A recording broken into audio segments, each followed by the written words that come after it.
मौजूदा सूरत हाल मुसलमानों की यानी सारी दुनिया में कि हम इंतहाई पस्ती के आलम में हैं और हमारा डिक्लाइन जो है बहुत ही साफ है, जैसे कि अंग्रेजी में कहते हैं कि it's like elephant inside the room. तो मैं डॉक्टर साहब से पूछना चाहूँगा कि मुसलमानों के लिए ये सूरत हाल से निकलने के लिए सोल्यूशन क्या है, जबकि ये ऐसी कौम है जिसने दुनिया को पूरा लीड किया था और दुनिया के लिए जो सो एक मशाल राह बन के उभरी थी, और उसकी ये पस्ती का ये आलम है।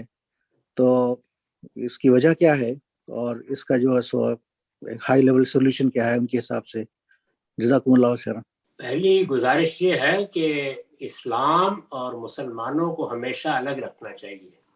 इस्लाम अल्लाह का दीन है, उस पर ना कोई ज़वाल कभी आया है, ना उसको कोई मसला दरपेश है। वो बिल्कुल महफूज शक्ल में कुरान में है, सुन्नत में है। वो अल्लाह का पैगाम है, उस पैगाम को दुनिया तक पहुंचना है।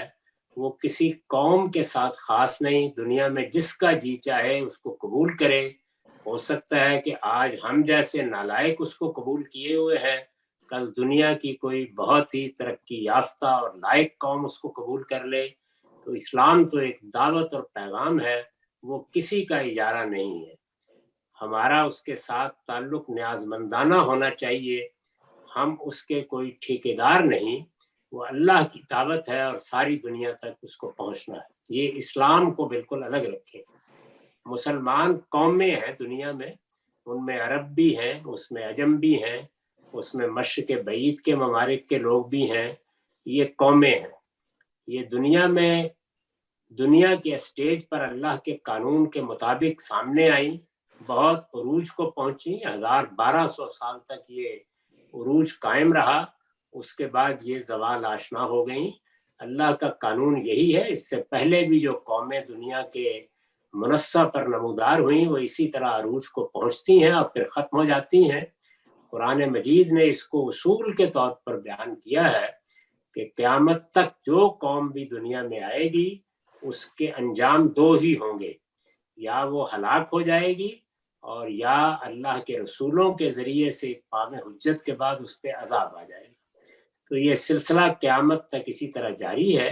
इस वक्त जो मुसलमान कौमें हैं जिनका मैंने जिक्र किया, वो ज़वाल आशना है, बल्कि कहा जाए तो एक हद तक अल्लाह की गिरफ्त में है और अल्लाह ताला उनका मुआखज़ा भी कर रहा है। कौमों पर ज़वाल कैसे आता है? वो हमेशा इल्म और अखलाक में पस्त हो जाने से आता है। ज़वाल से निकलने का रास्ता क्या है? इल्म और अखलाक में बरतरी हासिल करने की कोशिश करना। ये दरवाज़ा बंद नहीं है, ये इस वक्त भी खुला है। हम मुसलमान भी इसके लिए जद्दोजहद कर सकते हैं, और जिन कौमों ने कुछ थोड़ी जद्दोजहद की है उनके हालात देखकर ये अंदाज़ा भी होता है कि रास्ता खुलता है और अल्लाह ताला उनको बेहतर हालात में जीने का मौका भी देते हैं। तो इसलिए इल्म और अखलाक को मौजू बनाना चाहिए। हमारे यहाँ हमारे जो मुस्लिहीन हैं, उन्होंने अल्लाह के बताए हुए इस नुस्खे को लोगों में आम नहीं किया। उनका ख्याल है कि हम साजिशों के अफसाने बयान करके, दूसरों को गालियाँ देकर, हासिदाना गुफ्तगुएं करके, या तलवार पकड़कर मैदान में निकलकर, या बम चलाकर, या बेरहमाना तरीके से इंसानों को मारकर अपनी अज़मत रफ्ता को हासिल कर सकते हैं। ये ख्वाब व ख्याल है, इसका कोई इम्कान नहीं। अल्लाह ताला का कानून ये है कि इल्म और अखलाक में बरतरी हासिल करने की जद्दोजहद करो।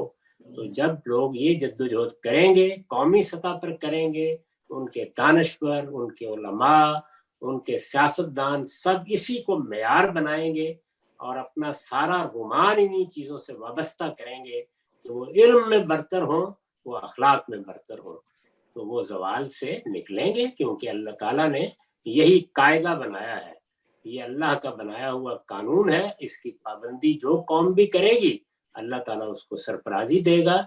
इसके सिवा कोई और रास्ता नहीं।